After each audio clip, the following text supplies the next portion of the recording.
Rob Belley Fitness in Marshall, Massachusetts, and this segment we're going to talk about push-ups.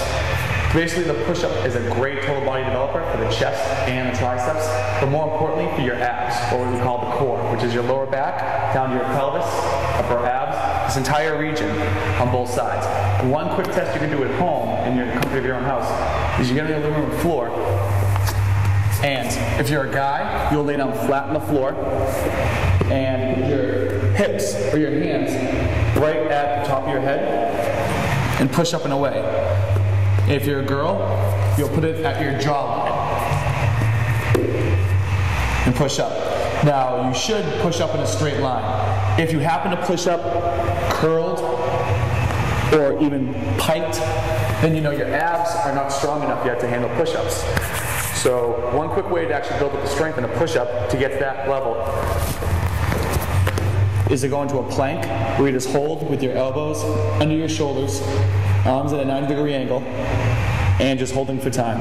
And eventually you'll build up the strength in your lower back, in your abs, to successfully perform push-ups. Now the best way to do a push-up to form is you always want to avoid with the elbows out wide. This is horrible for your shoulders.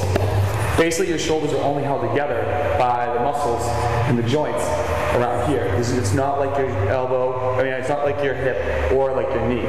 So basically, you always want to keep the arms at a 45-degree angle.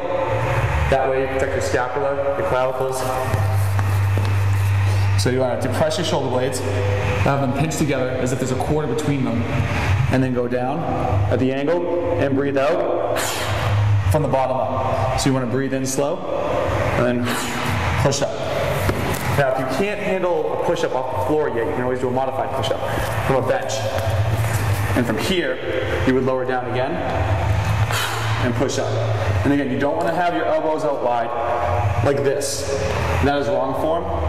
You also don't want to be in like this with your back arched too high. You want to remain as flat as possible and let your chest touch right in line with your palms of your hands, and then push away.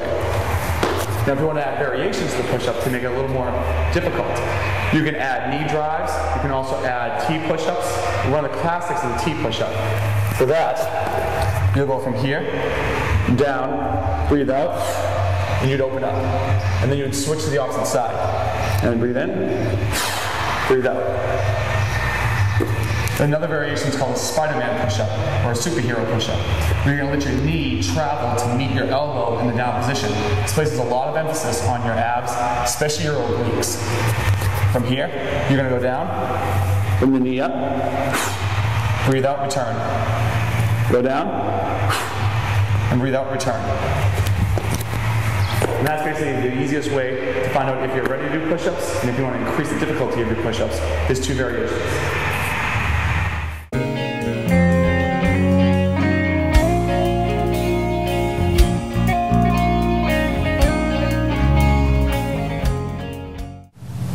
Hi, it's Rob Belley again, and for the next part of the show, for the culinary, we're going to go over how to build a better sandwich.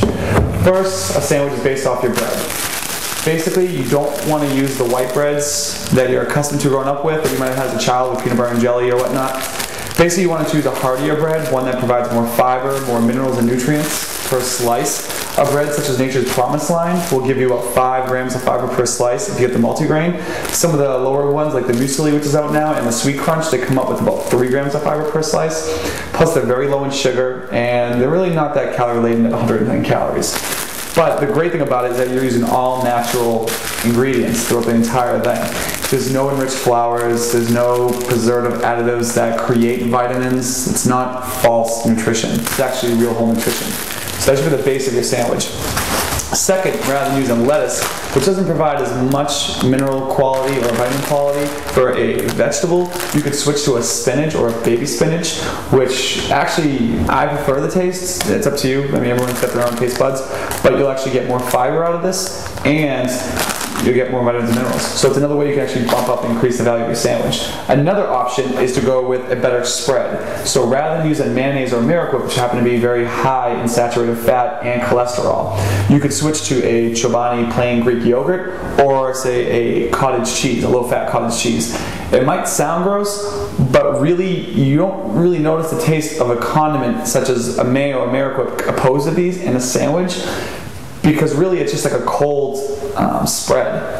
But it actually, the great thing about it is if you go with Chobani, you go with the plain Greek yogurt, you get less sugar, less fat, less saturated fat. It's more natural, so it's pure to organic in sense, and you get a lot of probiotics, which actually help your digestive system. If you go with the cottage cheese, on the other hand, you get a higher protein source and less fat, less cholesterol. It'll help improve the cholesterol, and it's just healthier overall. So, and plus you're sneaking in dairy rather than sneaking in something that's not dairy or anything. It's just matter pretty much in your mouth.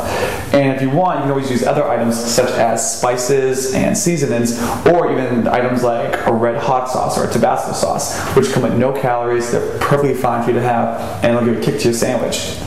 And for the meat, obviously, deli meats, subpar. You probably want to go with more of a traditional, cook a real chicken breast and season it, or cook your own steak and then thinly slice it and use that as your meat. A, it'll have less sodium. B, it'll have less fat, and it'll just be healthier overall. So those are the better ways to construct a better sandwich.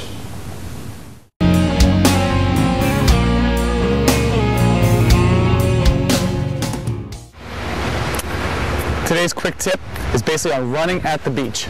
Now, when you run on pavement, you gotta be careful because the ground is so solid, the ground reactive force is sometimes up to 7 times your body weight. But on the beach, obviously the sand is better for your joints because you actually can sink in. But one thing you have to be really careful about is when you're running on the beach, your ankle actually plantar flexes and dorsiflexes even deeper to excessive range of motion each way because you are literally sinking in, and then you're actually having to pull back out of the sand. So it's a pro and a con. A, you'll work your ankles and your feet much harder, which might put more strain on your knees through the sand. But at the same point, rather than on the pavement with pavement or road jogging, you might actually save compression on your spine. So it's a hit or miss, but just be careful and keep a heads up about that. So the next day after running on the beach, if your feet really hurt really bad, you'll know why, as opposed to running on the pavement and finding out why your back might hurt.